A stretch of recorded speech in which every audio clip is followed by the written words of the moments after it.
Pasaron 15 años de aquella madrugada del 27 de febrero de 2009 en que fue encontrada sin vida pequeña P en su domicilio de la ciudad de Gualeguaychú. Buena parte de la opinión pública se vio conmocionada por el hecho porque la joven actriz, que recién había empezado su carrera artística en Capital Federal, era una persona muy querida y por la forma en que apareció muerta. El juez de la causa consideró que había sido suicidio, pero varias pericias generaron dudas sobre la forma en que había sido encontrada ya sin vida. Yo agradezco esta oportunidad que me dan de hablar del caso de la pequeña P, porque la cosa terminó, como yo lo dije, después de un intenso trabajo de 1 año y 2 meses de investigación. Así que agradezco la oportunidad porque esto tuvo idas y vueltas que me perjudicaron en mi imagen de juez, que incluso salí a hacer comentarios. Así que bueno, les quiero decir que una reseña muy sencilla, muy rápida. La pequeña P se suicida colgándose con un chal y un cable de la araña, de la araña de luz de su habitación, y es un suicidio con claro ahorcamiento de suicida, es decir, donde ella tuvo que hacer un pequeño esfuerzo de estirar sus piernas porque si no la contenía el suelo. Y así fue encontrada por su pareja, el Mario Orisberger, que rápidamente tuvo una reacción natural que no hay que tener, pero vaya uno a tener ese adoctrinamiento, fue sacarla de semicolgadura y desesperadamente gritar para que la auxilien. Y ahí viene un testigo sola que observa todo lo que ve. Que ve un cuerpo que estaba en la cama, observa una araña de luz semicaída, observa el chal y la desesperación de este señor, de Orisberger. Y bueno, después viene la policía, va el delegado judicial y me informa lo que había pasado, y le digo, es importante que yo vaya, y me dice, mire, esto está muy clarito como ha sido. Yo entro en la causa, había un letrado anterior, un colega que trabajó muy bien también, un colega que me precedió, y yo entré en el año, principios, digamos, a los meses. Pequeña falleció el 27 de febrero del 2009. En esa oportunidad se hace, digamos, como todos sabemos por los medios de comunicación, se anuncia la muerte de Mario Alberto Atún, una persona muy conocida por sus actividades artísticas, sus dotes artísticas, una persona bellísima además, que fallece en circunstancias muy, pero muy escabrosas. ¿Por qué?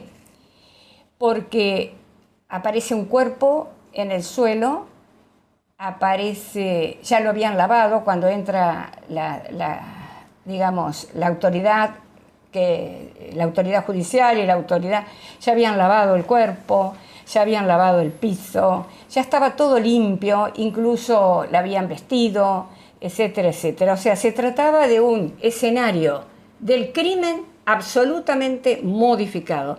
Habían entrado montones de personas y esa circunstancia de la entrada de montones de personas o de varias personas al lugar del hecho es lo que se conoce, digamos, en el lenguaje común de los que andamos en penal, como ya directamente un punto inicial negativo para la averiguación de la verdad. Si ustedes quieren destruir un homicidio doloso, cambiarlo a un homicidio simple con que entren 2 o 3 personas y modifiquen el escenario, suficiente. Acá entraron muchísimas personas, pero muchas, muchas. Se hace una primera autopsia y el médico de policía dice que él no tiene duda de que se trata de un suicidio, de que Mario Alberto Atún, de 29 años de edad, se había suicidado.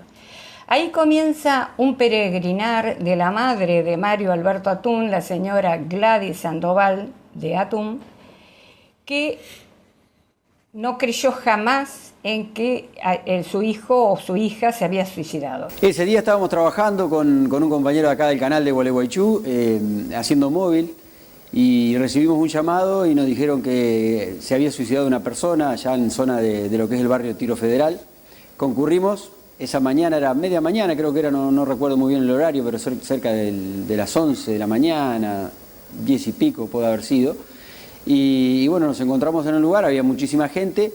Después nos enteramos que casualmente la persona que se había suicidado era alguien conocido por muchos acá en Gualeguaychú, que trabajaba bajo el nombre artístico de Pequeña P en uno de los boliches que hay aquí en la ciudad de Gualeguaychú, pero que a su vez ya había logrado trascendencia a nivel nacional, habiéndose presentado en Mar del Plata, en obras de teatro, habiendo visitado algún par de programas del espectáculo. La verdad que transcurridos 15 años de lo que fue el hecho policial por el fallecimiento de Mario Alberto Atún, o Pequeña P, como se le conocía con el nombre artístico y en forma popular, raramente, a diferencia de la mayoría de los hechos policiales que nos ha tocado cubrir, sigue generando interrogantes. La mayoría, aún algunos no resueltos por la justicia o por la investigación, uno tiene algunos datos de cómo ocurrieron. Y en este caso, en este trágico episodio, siguen todavía varias preguntas, varios signos de pregunta abiertos acerca de cómo ocurrieron los hechos. Pequeña P tenía 29 años cuando apareció muerta en la casa de Colombo y Brasil, zona norte de la ciudad, en aquella mañana me parece que era un viernes de intenso calor, 27 de febrero de 2009, y ahí, bueno, empezaron a surgir dudas. En principio todo se habló de un suicidio, de un suicidio, y el primer médico policial que interviene fue el doctor Silvero, habló de un suicidio y no pidió autopsia en principio. Pequeña P había nacido en Gualeguaychú y trabajaba en la disco El Ángel. Desde que apareció sin vida, la madre de ella, Gladys Sandoval, declaró que a su hija la habían matado, no creyó nunca en la hipótesis del suicidio y apuntó contra el taxista Miguel Orisberger, la última pareja de la vedette. De hecho, esa persona, que supo estar bajo sospecha judicial, fue quien encontró el cadáver de la vedette y quien dio aviso a la policía esa madrugada. El cuerpo de Mario Alberto Atún fue resguardado, en principio, en la morgue judicial del cementerio de Gualeguaychú para hacer las diferentes pericias, de una sola pericia que se realizó y una pericia muy buena que se realizó.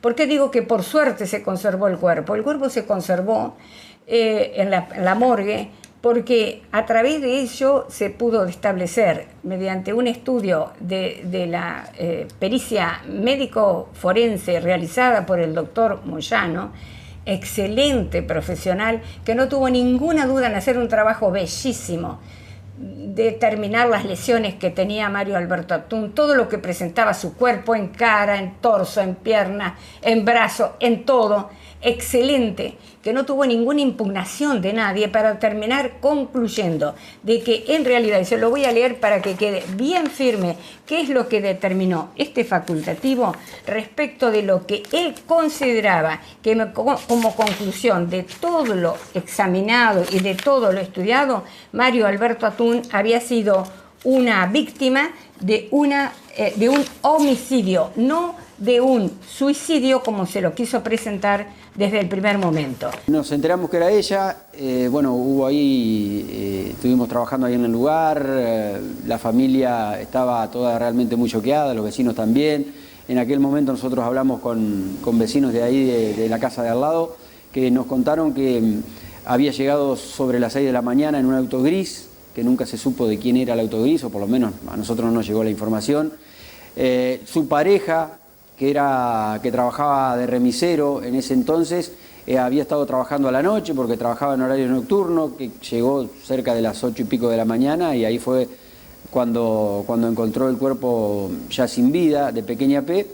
Y bueno, y a raíz de eso se empezaron a generar un montón de cosas, hipótesis, comentarios. Nosotros, a raíz del trabajo periodístico, porque fuimos los únicos que llegamos ahí en horas tempranas, y más allá de todo eso también el único canal de televisión de la ciudad, ya días sucesivos empezamos a recibir llamados de intrusos del programa de Jorge Rial y de Luis Ventura para recabar información, para hacer notas. Mandábamos informes desde aquí de la oficina de Telecom donde funcionaba la fibra óptica. Y bueno, y fue todo como una convulsión. La autopsia se hizo igualmente, no sé si esa noche o la noche siguiente, y allí, cuando estaban haciendo la autopsia, alguien de la investigación me dijo, se le escapó la tortuga a los médicos, no fue suicidio. En esa instancia, bueno, apareció en escena la figura de Miguel Orisberger, que era un remisero que trabajaba acá en Gualeguaychú, que era la pareja o novio, que hizo declaraciones, empezó a formular declaraciones a la prensa, negando su autoría de hecho y relatando que él llega al lugar y la encuentra sin vida. Después Miguel Orisberger, que creo que ahora él se fue a vivir a Maciá, donde era, del grupo de la radio se hizo, no sé si como amigo, pero pasaba siempre a charlar con nosotros y algunas veces nos reconstruía los hechos como ocurrieron y decía que Pequeña lloraba cuando hablaba de ella, que se había ahorcado con una chalina, que esta es otra cuestión después sobre las dudas que quedan, ¿no?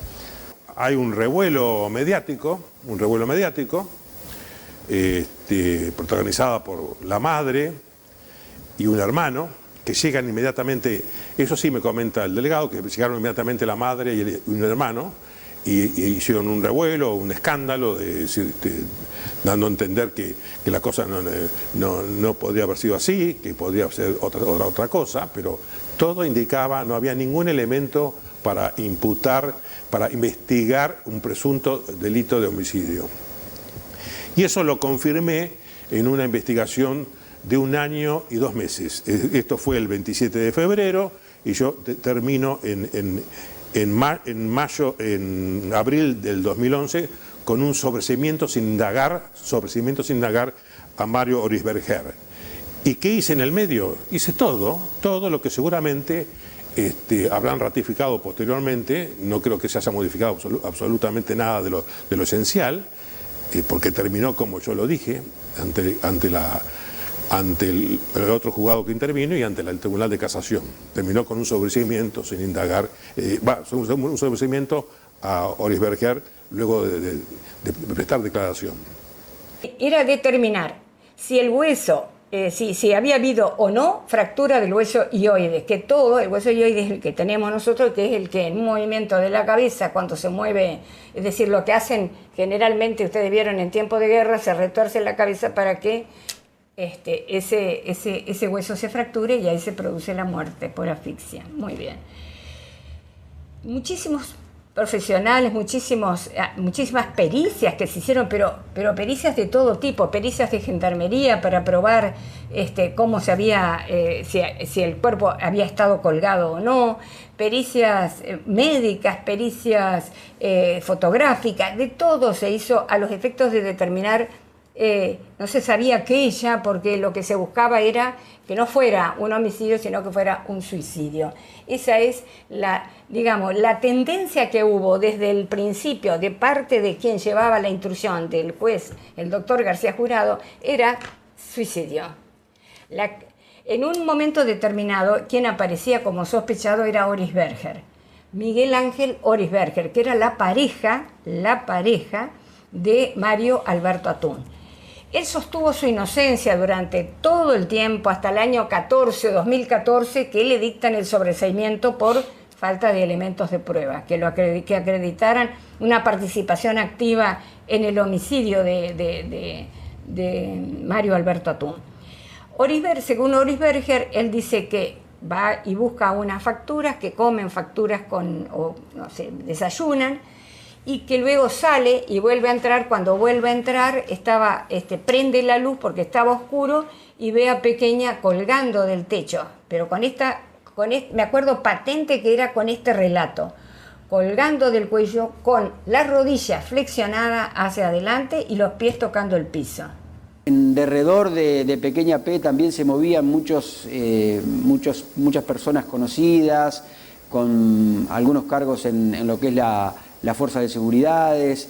Por eso digo, se dijeron muchas cosas, muchas especulaciones, rumores hubo y hay, creo yo, si bien hoy están un poco acallados, ¿no? Porque no es un hecho tan mediático hoy a esta altura del partido, después de casi 15 años de lo que pasó. Fueron cosas que se vivieron en muy profundo aquí en Gualeguaychú. Hasta el día de hoy es la incógnita de saber si se mató, si la mataron. Vuelvo a repetir lo mismo que dije al principio. ¿Es muy raro? Sí, es muy raro, porque una persona que a raíz de su condición logra llegar a donde llegó, y uno sabe que es muy difícil, pero muy difícil llegar ahí para una persona que nace hombre y se convierte en mujer y va por el camino de lo que es el ambiente artístico. Pero ella lo había logrado porque era una hermosa mujer, porque tenía las condiciones seguramente, y estaba viviendo una actualidad o un presente en aquel momento que todas las chicas que van en ese rumbo desean y anhelan. Vuelvo a repetir, presentaciones en Mar del Plata, en teatros de Buenos Aires, revistas.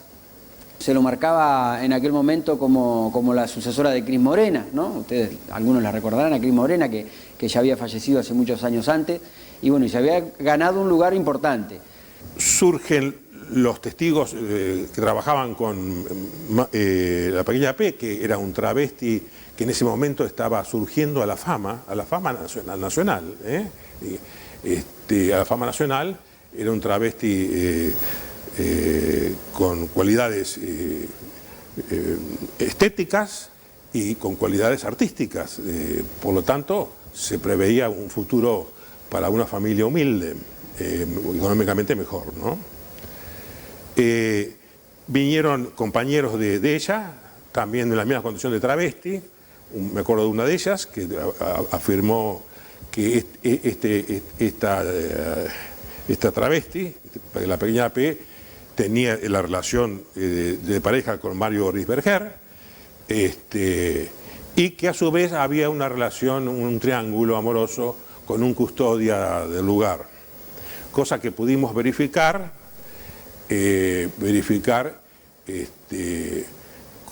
incluso con el descifrado del celular, donde ella se comunica con este custodia y dice que le contesta a él: ¿por qué triste de corazón? Lástima que no te puedo estar aquí. Y ella contesta 2 días antes del hecho: toda mi vida es muy triste, perdoná que te moleste, pero la verdad estoy cansada de todo. Indudablemente era un anuncio no explícito, pero más que implícito, de que podía tomar alguna decisión de ese tipo. Lo de Pequeña P fue en el 2009. 2009 nosotros hicimos la autopsia, una exhumación y luego autopsia, al mes del fallecimiento. Nosotros lo hicimos en marzo, no recuerdo la fecha justa, pero fue en marzo. Y ella falleció en, creo que los últimos días de febrero. Cadáver totalmente putrefacto, en donde hubo que trabajar mucho, hubo que hacer una autopsia que duró mucho tiempo. Se sacaron conclusiones de un primer momento, ¿no es cierto?, hasta que llegaron los estudios, bueno, y después confirmaron un montón de cosas que realmente la habíamos pensado en el momento del acto de la autopsia, ¿no? Y nosotros llegamos a la conclusión, éramos 3 médicos, de los cuales 2 éramos de acá, del departamento médico, el doctor Daniel Aguirre, y estaba yo por Paraná, y el forense de Gualeguaychú, el doctor Chapetti, por Gualeguaychú. Los 3 forenses. Concluimos distintas cosas, nosotros 2 de acá concluimos que esto no había sido un suicidio, y él llegó a la conclusión, sí, que era un suicidio. Por lo tanto, el informe general lo hicimos juntos, y el informe final, donde decíamos la causa de la muerte, lo hicimos por separado. Había muchos elementos que Orisberger ahí digamos, en su declaración se trastoca, él mismo digamos, hacía manifestaciones que no correspondían, y por eso la sospecha de la madre seguían contra Orisberger. Ella cuando el 27 de febrero, tipo 10 de la mañana, está saliendo Orisberger, ella le grita muchas cosas, eso está en todos los canales, estaban todos los canales de televisión y demás. Le grita muchas cosas a Orisberger diciéndole asesino, vos la mataste, vos la mataste. Y precisamente por esas inconsistencias de la declaración de Orisberger, de Miguel Ángel Orisberger. Miguel Ángel Orisberger obtiene del doctor García Jurado un primer sobreseimiento en el año 2010. Esta querella, es decir, la querella apela esa resolución, y la Cámara le dice, deja sin efecto la falta de mérito dictada por el doctor Jurado y que continúe con la investigación adelante. Además, es apartado de la causa, el doctor García Jurado es apartado de la causa, y continúa con la instrucción de la misma el doctor Dumont, que en ese entonces era también juez. Después viene la presión mediática, por lo que acabo de decir al principio, sobre las condiciones de la pequeña P, que vislumbraban un futuro de calle Corrientes, para decirlo en forma bien figurativa. Y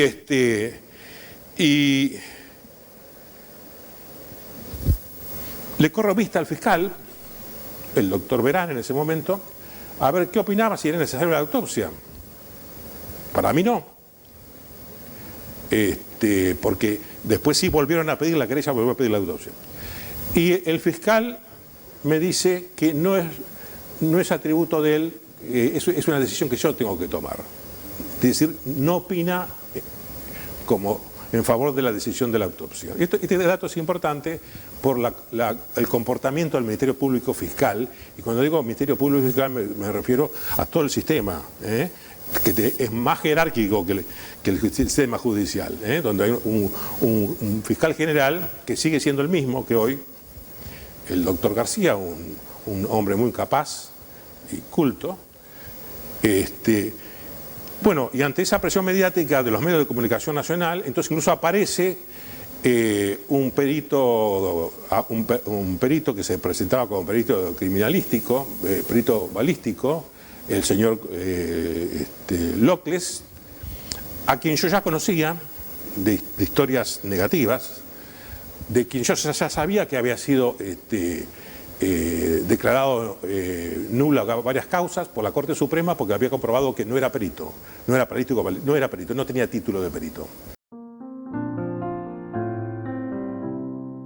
Muchas de las dudas científicas en torno a cómo había muerto pequeña P en esa madrugada de febrero de 2009 se plasmaron en el informe en disidencia que hizo el médico forense de Paraná, Luis Moyano, tras revisar el cuerpo de la joven actriz, pero la justicia no coincidió con su informe pericial. Nosotros firmamos disidencia porque nosotros llegamos a la conclusión de que esto no podía ser un suicidio. Por supuesto, después, una vez que tuvimos muchos resultados de distintos estudios que se hicieron, nosotros fuimos al lugar del hecho al mes. O sea, en un primer momento no nos convocaron. Entonces, cuando fuimos al mes, aparentemente estaba todo igual el domicilio, la casa estaba idéntica a cuando había fallecido y había cosas que no nos cerraban. Por ejemplo, los cables en donde lo había usado como lazo de ahorcadura, que eran los cables que salían de un ventilador de techo, y había una banqueta de donde se tiró al vacío, digamos. No nos cerraba, porque eran 2 cables de 1,5 milímetros, cables de luz, ni siquiera cables gruesos de luz, cables finos. La víctima, creo que tenía 70 kilos, 75 kilos, 70. Era imposible que tirándose de una banqueta eso resistiera, ¿no? Era imposible. Estaba todo en el suelo. Y nos dijeron que la persona que la encontró, la bajó, entonces tiró todo. No nos cerraba.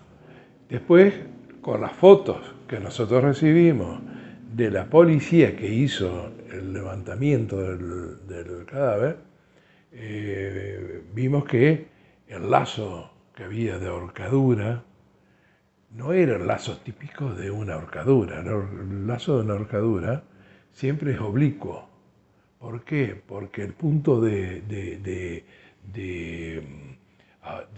donde va sujeto el extremo distal del lazo tiene que estar más alto que el cuello, porque si no produce la muerte. No era oblicuo, era bien transversal, muy característico de las estrangulaciones. No era completo tampoco. Y sobre todo lo que nos llamó poderosamente la atención, que no tenía la firmeza, la profundidad que da la ahorcadura, porque lo das con el peso del cuerpo, hace que las lesiones vayan en profundidad. Y acá no había lesiones en profundidad. ¿Me entiendes? Entonces era muy superficial. Lo detectamos eso con la autopsia, en donde una vez que hicimos al mes, ya no estaba más el surco de ahorcadura. No notamos ningún surco de ahorcadura. Bueno, eso fue otra cosa. Y sobre todo, la calidad la calidad y el grosor del cable y el peso de la víctima y de dónde se arrojó, que se había arrojado una banqueta, no daba para un suicidio.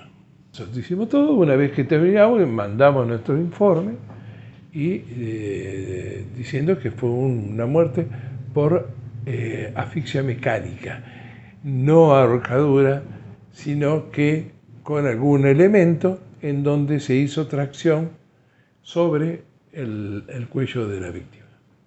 Por supuesto, la presión mediática, cuando digo la presión mediática, la presión de los grandes medios de difusión de la capital federal, donde este señor ya tenía aceitadas relaciones e intervención. En definitiva, bueno, yo sigo produciendo prueba, llamando a todos los testigos. Había un testigo, sí, es verdad, un testigo que dice que sintió ruidos y una discusión que aparentemente provenían de ellos dos, de esa pareja, de Orisberger y la pequeña P. Luego ese único testigo que ponía una pequeña duda sobre los acontecimientos inmediatamente anteriores,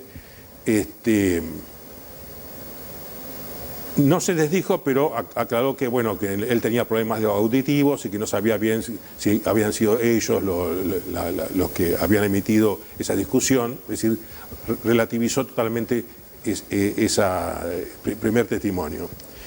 Y después, bueno, ante la decisión del fiscal, que dijo que no iba a opinar sobre la autopsia, Yo decidí, bueno, estaba todo tan claro, estábamos dentro del periodo del primer mes para hacer una autopsia, la etapa primaria, muy válida, es hacer la autopsia dentro del primer mes de fallecido una persona.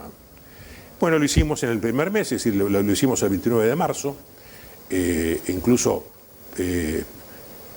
con intervención del jefe de médicos forenses de Entre Ríos, que vino acompañado por su ayudante.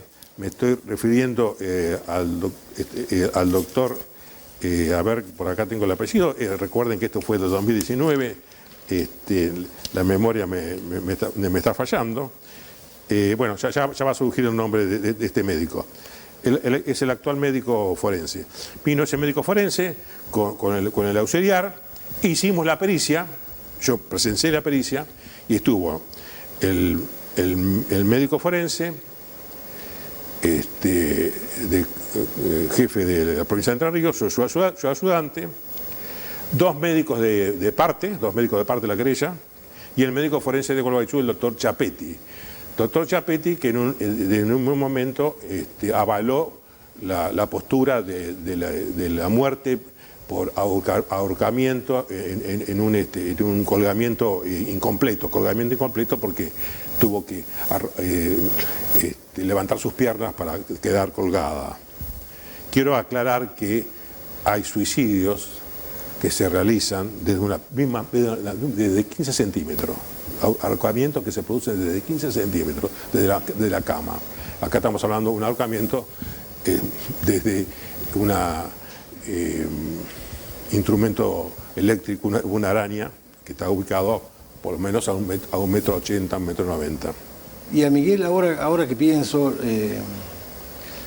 si me preguntan cómo lo describiría,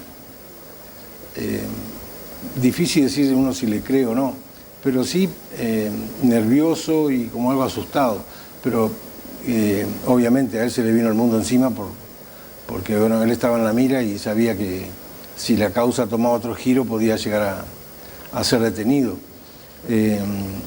Intervino el juez García Jurado, que me parece a mí que cambió de sensación, que pasó de pensar que era un suicidio a creer, por la opinión de los médicos de la autopsia, que era un homicidio, y después volver a la hipótesis del suicidio, con la cual cerró la causa. Bueno, tuvo un inconveniente con la Cámara por posturas diferentes.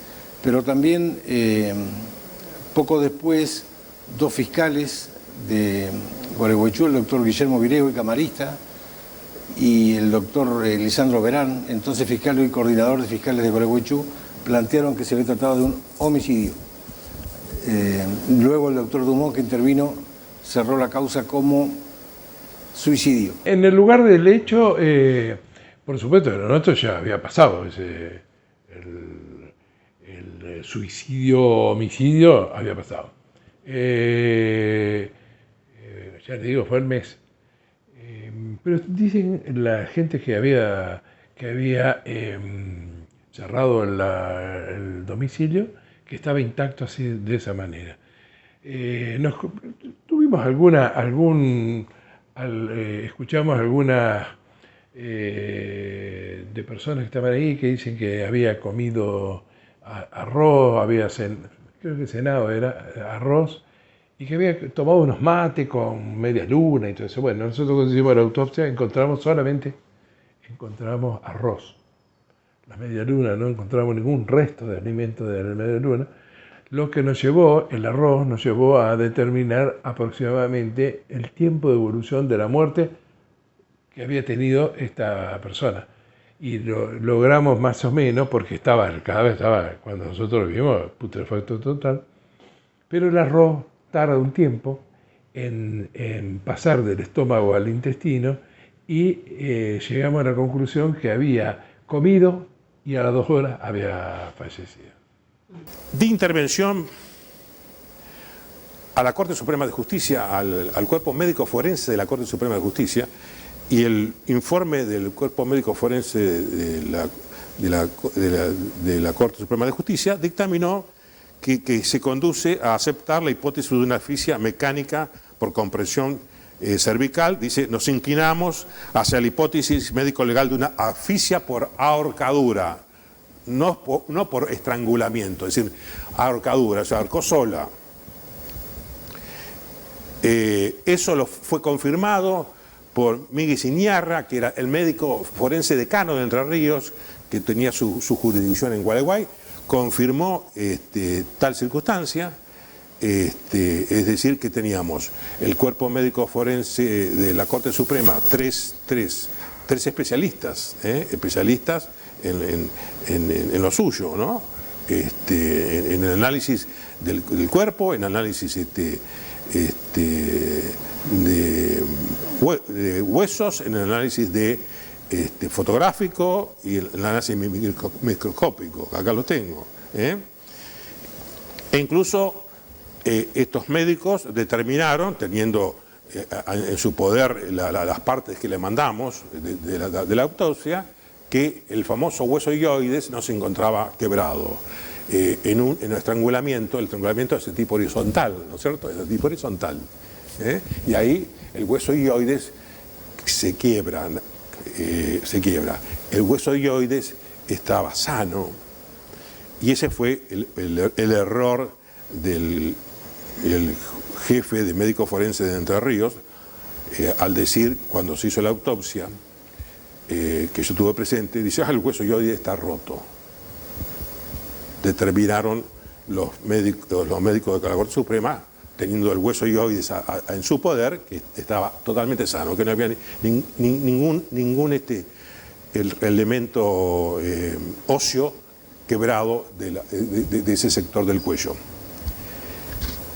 Le tomé después, ante esas contradicciones, le tomé declaración al médico forense Chapetti, que fue quien brillantemente sostuvo lo que en definitiva fue un suicidio, y con la aclaración de lo que estamos diciendo.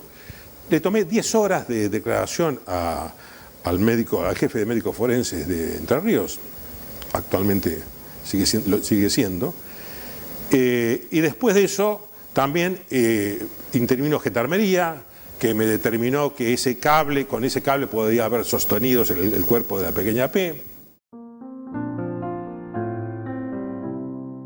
La justicia determinó que Pequeña P, que en el expediente figuraba con el nombre de su documento, Mario Alberto Atún, se quitó la vida ahorcándose.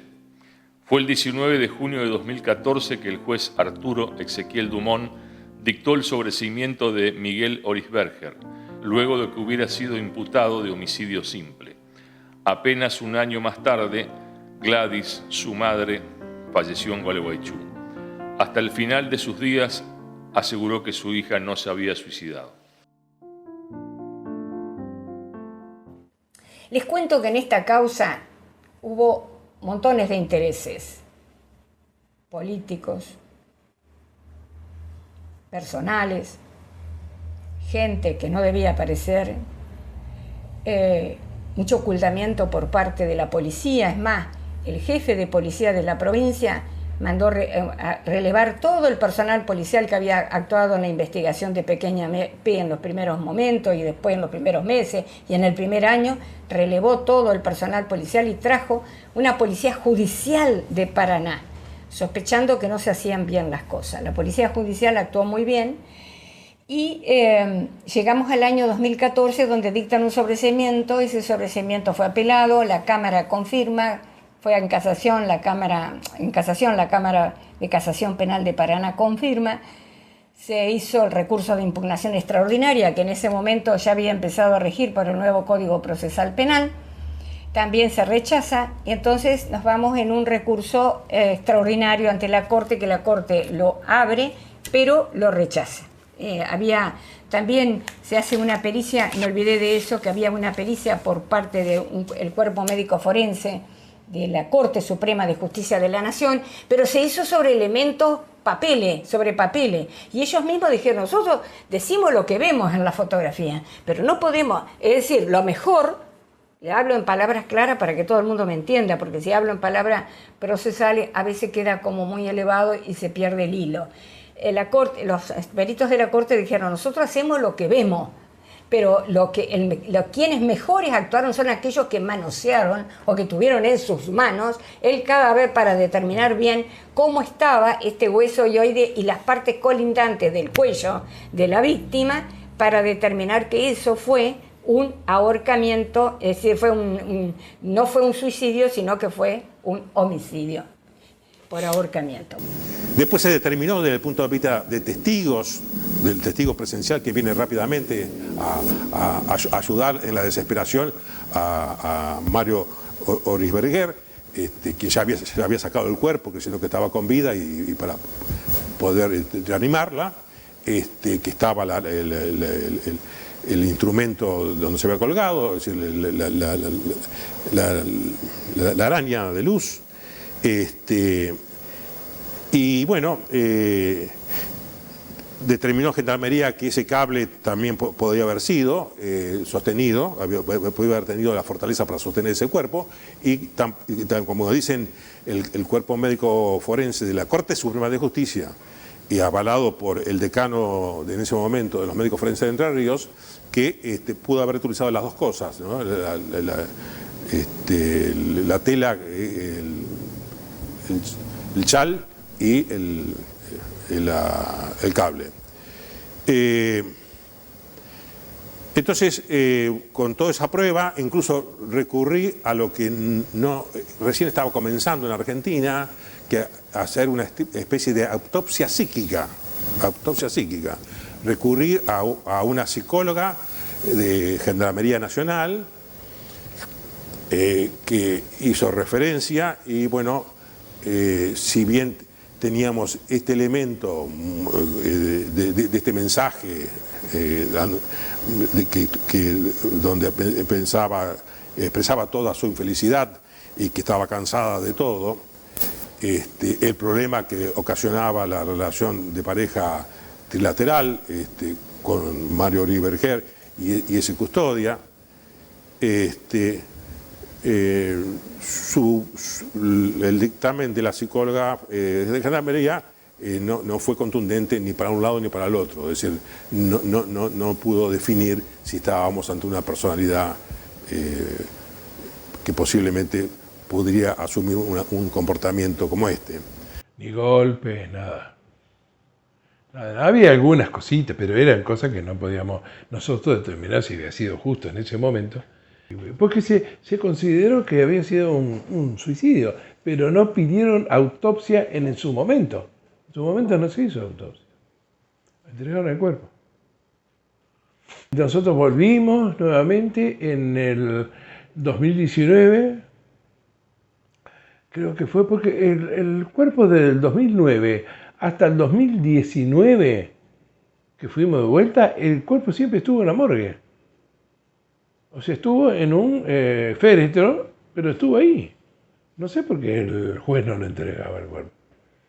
Entonces se ve que hubo un movimiento de los familiares, creo, sí, por versiones, creo que hasta dudaron que ese cuerpo haya sido de la pequeña P.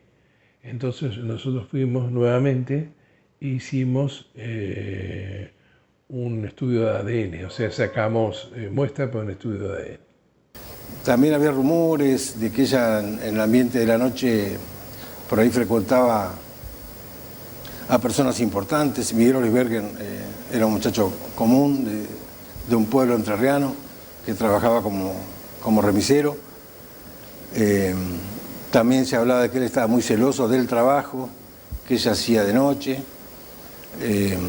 También se habla de la última Navidad que pasaron juntos en familia, que la mamá Gladys Sandoval los vio discutir muy fuerte y la mamá no lo quería a Miguel Orisberger, y se murió la mamá creyendo que a pequeña la habían matado. Era una mujer muy vehemente, pero bueno, es imposible ponerse en el lugar. Después una hermana estuvo cerca o se quitó la vida, una hermana pequeña, joven también. Es decir, adentro de la familia de ella también causó un cimbronazo el final, que sea para un lado o sea para el otro, fue violento, fue inesperado, fue abrupto. Pero bueno, ojalá la justicia logra avanzar. Creo que tiene el inconveniente de 15 años que han pasado, con pruebas que seguramente se acuesta a rearmar, pero bueno, uno confía en que la justicia logre cerrar. Para la ciudad de Gualeguaychú creo que también, si hiciéramos una encuesta de quienes vivíamos acá en aquella época, o entre quienes vivíamos acá, quedan dudas sobre qué causó este abrupto y dramático final de Pequeña P. En octubre de 2019, tras permanecer más de 10 años en la morgue judicial, el cuerpo de Pequeña P fue entregado a la familia. Sus restos descansan en un nicho del cementerio norte de Gualeguaychú. En la historia judicial, pocas veces permaneció tantos años un cadáver en la morgue por los vaivenes de una causa tan compleja. Entonces yo decidí, después de un año, 2 meses, de tomar 25 declaraciones testimoniales, de todo lo que acabo de decir en cuanto a pericias médicas forenses, autopsias y demás, decidí que había un claro suicidio y sobreseer ante la imputación que le hacía la querella y la fiscalía, sobreseer sin indagar a Mario Orisberger. Esto fue apelado y aquí viene, y esto es importante decirlo, una decisión totalmente errónea de la Cámara de Apelaciones de Uruguay.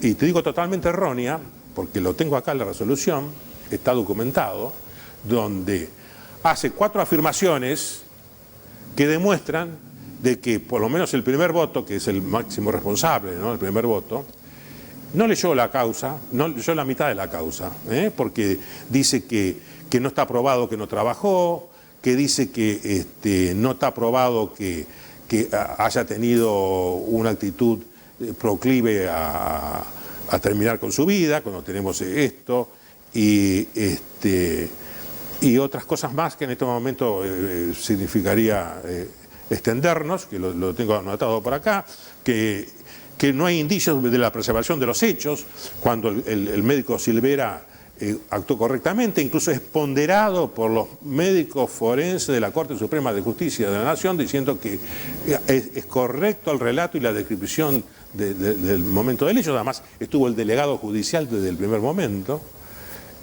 así que eso no es así, y que la autopsia no fue practicada a tiempo, también dice la Cámara, también se equivoca, porque la autopsia fue practicada dentro del primer periodo, es decir, dentro del periodo natural que se hace una autopsia, no extemporáneamente,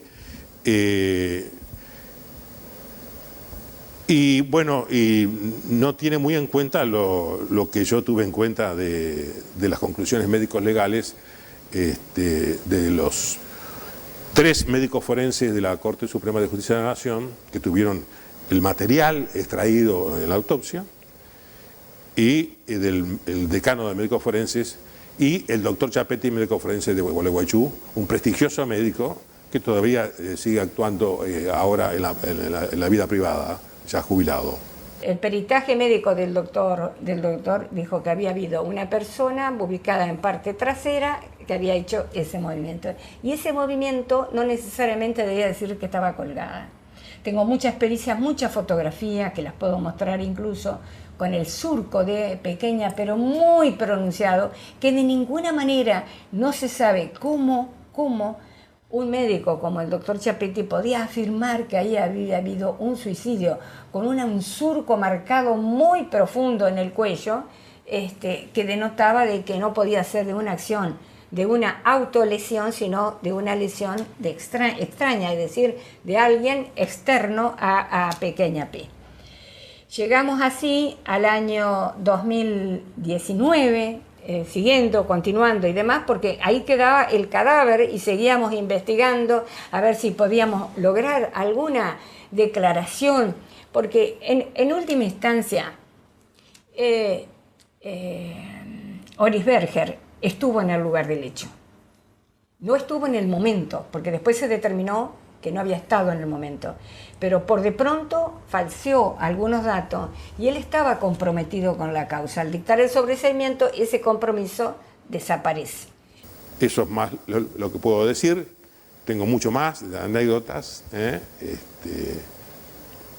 El abogado, el médico de la parte querellante era un antiguo procesado por mí, por una causa de administración fraudulenta. También todo eso entró a jugar también en esto, ¿no?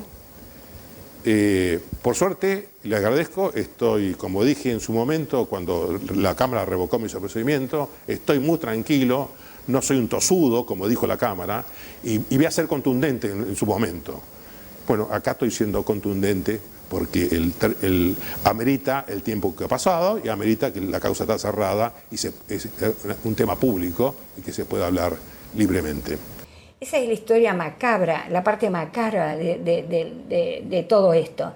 Pero hay una parte también escabrosa en el sentido de no permitir muchísimos elementos de prueba. Miren, todo esto que tengo acá, que son casi 7, 8 cuerpos, son de pedidos, incansablemente de pedidos y pedidos. Es decir, si había una persona que no se cansaba de la causa, acá la tienen presente. Entonces, por ahí llegué muchas veces a molestar al doctor García Jurado, que públicamente eso me molestó mucho, en un programa de televisión que había ido a la madre a decir a dar cuenta de lo que habían hecho con su hijo, de lo que habían tratado de ocultar, que la policía le había ocultado, que había gente interesada en no dar a la luz los nombres de las personas que andaban con su hija, porque como era un travesti, así aparecían algunas personas con un travesti, podía en ese tiempo resultar bastante inmoral para determinadas personas. Entonces, en ese canal él le dice, bueno, esto es una maraña de mentiras, espero que no sea ideado por la letrada que la asiste, como diciendo que yo había mandado a Gladys a la televisión, porque ella como madre puede expresar todo lo que siente. Y la verdad que ella tenía razón de todo lo que decía, porque en muchas oportunidades, miren, ella tenía un especial resentimiento con García Jurado, porque cuando estaban en el cementerio, luego de la autopsia, ella sale y le dice, mirá vieja, vos tenías razón, esto es un homicidio, a tu hijo lo mataron. Así fue, ese fue el pequeño texto que le dijo, y después salió a desmentirlo por todos lados, y la madre lo había distribuido ya por todos lados.